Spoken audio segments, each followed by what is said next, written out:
Intonation is everything. It's not just about raising the pitch of your voice when you ask a question. Intonation is so much more than that. Today you're going to discover its power and you'll see that intonation carries meaning.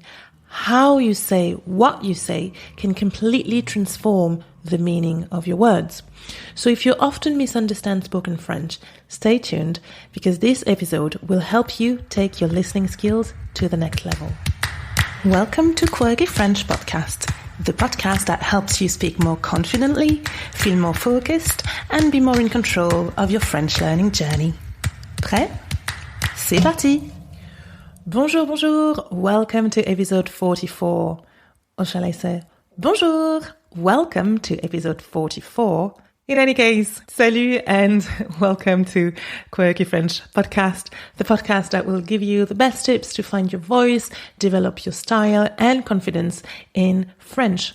I'm your coach Naima from quirkyfrench.com, and as you noticed, today is all about intonation. We are going to talk about the power of intonation and the benefits of studying and practicing intonation.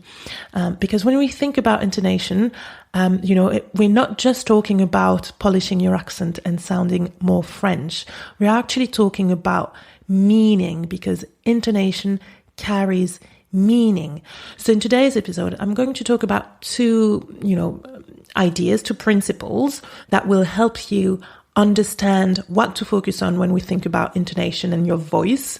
And I'm also going to give you tips to practice intonation at home, especially if you're studying alone and if you don't have native speakers that you can get feedback from. Ok, on y va? Allez, on commence. Okay, so let's start with a little demonstration using two very simple words that you already know, ça va. So if I say, ça va? You know that I'm asking you a question. Are you okay?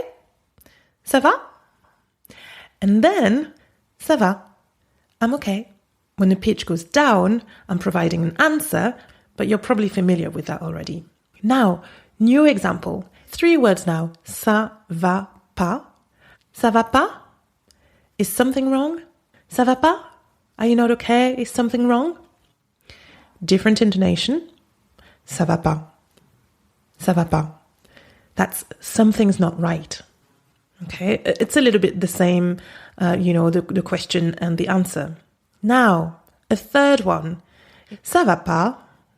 So this one is kind of a roller coaster because it goes up and then down. Ça va pas. This one means something completely different. It means, are you crazy? And it's kind of, are you nuts? Are you crazy? But also in the sense of you might have been offended by something and you're basically implying, will you cut it out? Ça va pas, ça va pas. Okay, so 3 different intonations. One that goes up, ça va pas. One that goes down, ça va pas. And then one that goes up and then down, ça va pas. So very, very different meanings, different emotions, and different intentions when I'm uttering those 3 words. Okay, so that first part was pretty straightforward. It was only about the intonation, and the words I used are exactly the same. But now let's do a little experiment, okay? Take a piece of paper and a pen, and I want you to listen and to write down the words you hear.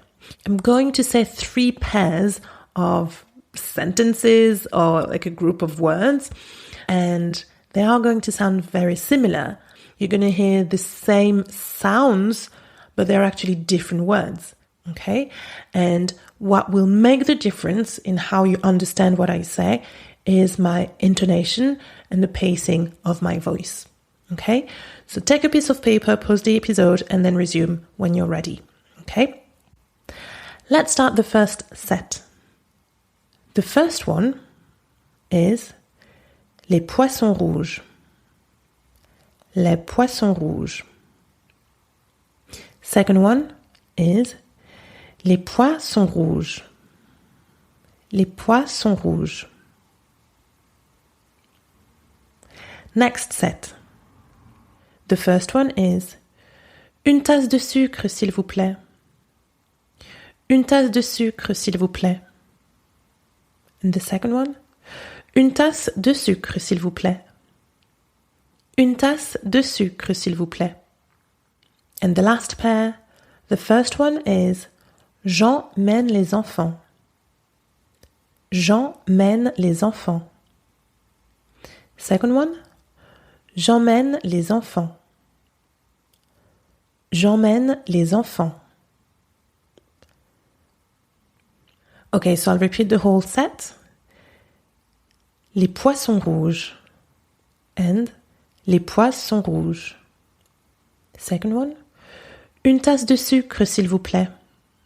And une tasse de sucre, s'il vous plaît. And finally, j'emmène les enfants. And j'emmène les enfants. Now, let's unpack those sentences, okay? Les poissons rouges, les poissons rouges. On one hand, I was talking about the red fishes. On the other hand, I was saying that the peas are red. Second pair, une tasse de sucre, s'il vous plaît. Une tasse de sucre, s'il vous plaît. On one hand, I'm asking for a cup of sugar. On the other hand, I'm asking for 1 cup with 2 sugars. And last pair, j'emmène les enfants et j'emmène les enfants. On one hand, I'm saying that Jean leads the children. And on the other hand, I'm saying that I'm taking the kids with me. Okay? Now the question is, how do French people know what I'm talking about? You know, how do they know that I'm either talking about Jean leading the kids or me taking the kids with me? Well, the key difference is my intonation and the pacing of my voice. So now you know what I mean. Intonation carries meaning. How you say what you say can completely change the message. Okay? Now, how to practice intonation at home? Well, there's a couple of things that you can do. One really powerful exercise is called shadowing. So just select a speech and practice mimicking that person's voice. So listen to the voice and then practice repeating what you've heard. It's not just about repeating the words, but actually matching the intonation and the pacing, the rhythm of the voice. Okay? For some people, shadowing can be a little bit difficult, or it could be a bit distracting to try and repeat the words as well. So one thing that you can do to simply focus on the intonation alone is to shadow by strictly focusing on the intonation. So basically, humming along is also a really powerful exercise. Okay, so an example, a sentence like « mais ça va pas », instead of saying « ça va pas », simply practice going or da da da, and that really forces your brain to focus on the intonation, the melody, and the emotion. Try and really think and feel the emotion that the speaker is experiencing. Voilà, c'est tout pour aujourd'hui. That's it for today. I hope you have a beautiful week full of musicality and full of singing along and humming along to French speakers. Let's catch up again next week for another episode of Quirky French Podcast. And in the meantime, as always, keep learning, keep growing, and keep it quirky. Allez, à la semaine prochaine et à très vite. Salut.